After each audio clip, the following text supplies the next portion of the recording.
day in my life as a living ng pera dito sa Manila. So kakarating ko lang po pala dyan guys, galing trabaho. Tayo ay mag-ano muna nang makakain at tayo nagugutom na.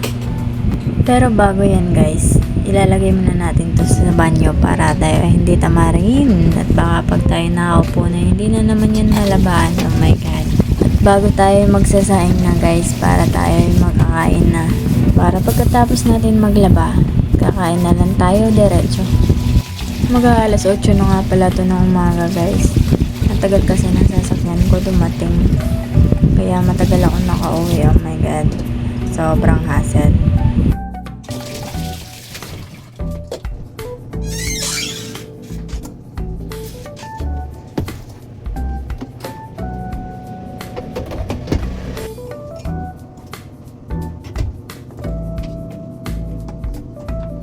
At syempre, pagkatapos natin magsaing, ay ayusin muna natin tong paglalaba. Kasi, mag-iisang linggo na, hindi tayo naglaba guys. Ang dami ng tambak. Alam niyo ba, lingguhan bago ako maglaba ulit guys? Natamad kasi ako guys. Nakakatamad! Alam mo yung pagkakarating mo, gusto mo na lang humiga. Ay, sarap humiga na lang lagi. Pero hindi pwede kasi tinatawag ka na ng mga labahin mo. Dumadami sila ng dumadami. Pero syempre, kahit pagod, pogi pa rin. O, pak. Hindi mo na yung mga kalimutan ng pag-exercise.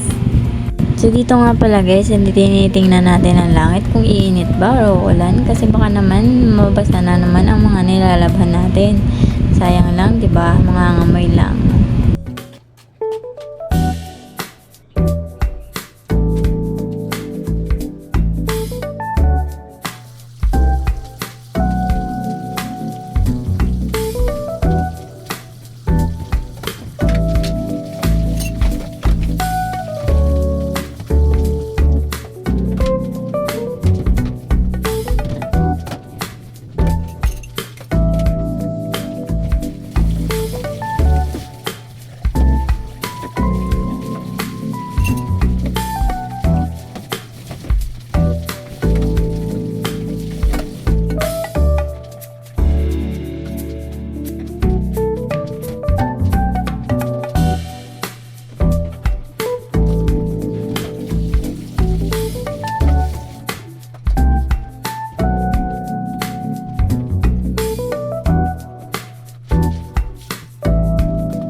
Tayo muna pala ay bibili ng mantika at saka kape.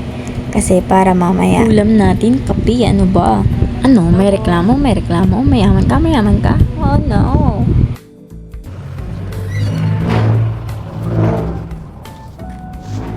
Oh, 'di ba? Mantika kasi magpiprito tayo ng itlog tsaka tuyo. Ay na naman siya. Oh my god. Pogi ko na naman guys. Lalala. Oh, itlog. For today's ulam.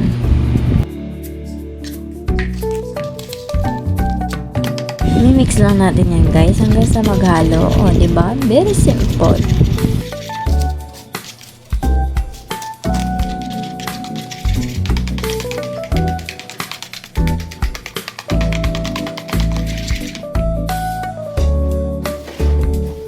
At pagkatapos ay magpapainit tayo ng kawali para tayo na ay magsisimula ng magprito guys.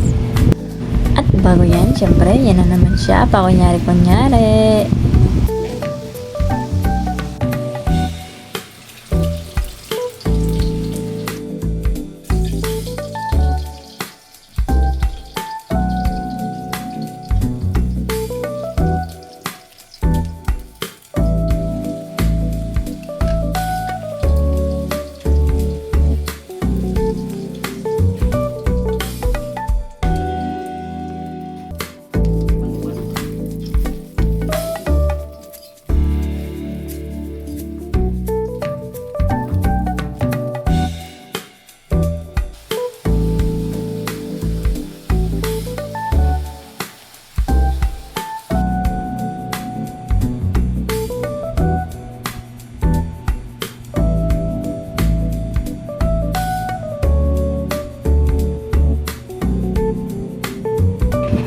Kain po.